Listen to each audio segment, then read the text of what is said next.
আসসালামু আলাইকুম বন্ধুরা, দেখুন এটা আমার একটা কেনু কমলা গাছ। এই কেনু কমলা গাছে একটা কমলা অনেক কলমে হয়েছিল, সেগুলো আমি পেড়ে নিয়েছি। এটা কাঁচা ছিল বলে রেখে দিয়েছি।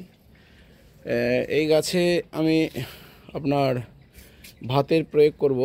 দেখুন, কালকে আমাদের ভাত কিছু বেঁচে গেছে, যেটা এই বীজচেরিতে দেওয়া হয়েছে, এবং আর দেব আজকে এই কেনু কমলাটায়।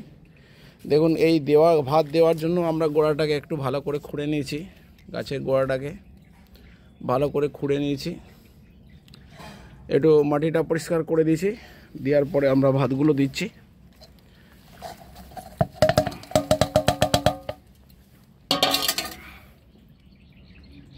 দেখুন বন্ধু, এইভাবে আমরা ভাতগুলো দিয়ে নিয়েছি গাছের গোড়ায়। দেওয়ার পরে আমরা মাটিটা আস্তে আস্তে ঢাকা দিয়ে নেব। মাটি ঢাকা দিতে হবে, নাহলে জারণ বিজারণ, জৈব জারণ বিজারণ প্রক্রিয়ার মাধ্যমে এই মাটি এনজাইমে পরিণত হবে এবং তা থেকে ভেঙে গাছের খাদ্যের উপযোগী খাবার তৈরি হবে।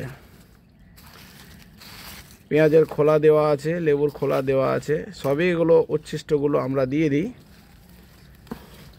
গাছের গোড়ায়। এরপর আমরা এটাকে জল দিয়ে দেবো। আর এই ভাতের মধ্যে থাকে manganese, phosphate, calcium, phosphorus, molybdenum, zinc, copper, নানা রকম মাইক্রোনিউট্রিয়েন্টস। এই মাইক্রোনিউট্রিয়েন্টসগুলো গাছ এখান থেকে পেয়ে যাবে। আর এই যে পাতাগুলো আমি দিয়ে রাখি মালচিং করার জন্য, যাতে মাটিটা তাড়াতাড়ি শুকিয়ে না যায়। বাগান ঝাঁট দেওয়ার পরে, ঝাঁটপালা দেওয়ার পরে এই পাতাগুলো আমি দিয়ে দিই গাছের গোড়ায়, কারণ হচ্ছে কি সরাসরি রোদের তাপটা না লাগে। এই দেখুন, পেঁয়াজের খোসা দেওয়া আছে, পেঁয়াজের খোসাও দিয়ে দিই। পেঁয়াজের খোসাগুলো, এতে নাইট্রোজেন, ফসফেট, পটাশ এবং অনুখাদ্যগুলো বর্তমান থাকে। এরপরে আমার কাজ মিটলো। এরপরে আমি এখানে জল দিয়ে দেবো। জল দিয়ে মাটিটাকে ভিজে ভিজে রাখবো অন্তত 10 দিন। তাহলে গাছের খাদ্য গাছ এখান থেকে পেয়ে যাবে। মাটির মধ্যে যেসব ব্যাকটেরিয়া আছে, সেই সব ব্যাকটেরিয়াগুলো তাদের মিথস্ক্রিয়ার ফলে ভাতকে চূর্ণ বিচূর্ণ করে এনজাইমে পরিণত করবে। সেই এনজাইম খাদ্যে রূপান্তরিত হবে,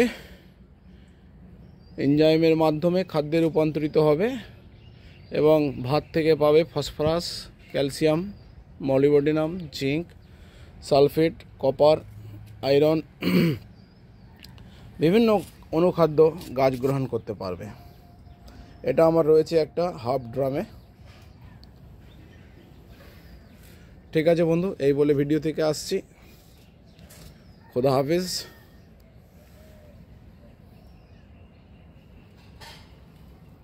এই গাছটাতে দেওয়া হলো।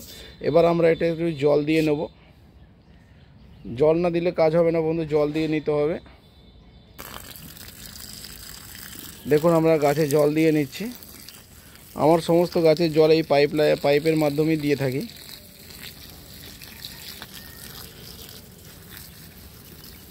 এইভাবে জলটা দিয়ে দিলে ভাতটা পচন হতে, পচে যেতে সাহায্য হবে, পাচিত হতে সাহায্য হবে, জারিত হতে সাহায্য হবে। জল দিয়ে নেবেন। যদিও মাটি ভিজে আছে, তবু আমি জল দিয়ে দিচ্ছি, কারণ দ্রুত ভাতগুলো পচে গিয়ে গাছের উপযোগী হয়ে ওঠে। এমনিতেই শীত পড়ে গেছে, লেবু গাছের খাদ্য যা দেবার মোটামুটি দেওয়া হয়ে গেছে। ভাতটা বেঁচে ছিল বলে দিয়ে নিলাম। আপনারা এইভাবে গাছের গোড়া খুঁড়ে লেবু গাছে পরিচর্যা করে দেন। আশা করি আপনার দ্বিগুণ ফল ফুল ভরে যাবে।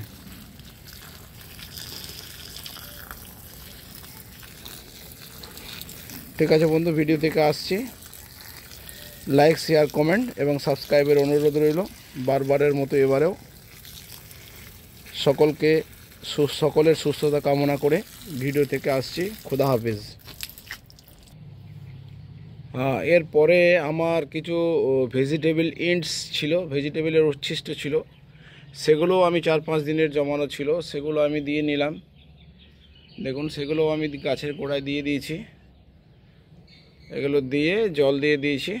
দেখুন বন্ধু, কলার খোসা, তরমুজের টুকরো, তারপরে আপনার রসুন, শাকের উচ্ছিষ্ট, পেঁয়াজ, আলুর চাল, এগুলো সবই ব্যবহার করা যায়। শাক পাতা এগুলো সবই দিয়ে দিতে পারেন। কপির গুড়, কপির উচ্ছিষ্ট অংশটা, বাতিল অংশটা, এগুলো সবই দিয়ে দেওয়া যায়। ঠিক আছে বন্ধু, ভিডিও থেকে আসছি। খোদা হাফেজ। লাইক, শেয়ার, কমেন্ট এবং সাবস্ক্রাইবের অনুরোধ রইল। খোদা হাফেজ। আল্লাহ আপনাদের সকলকে সুস্থ সবল রাখুক, সুন্দর রাখুক, দীর্ঘ আয়ু কামনা করি। এই বলে ভিডিও থেকে আসছি।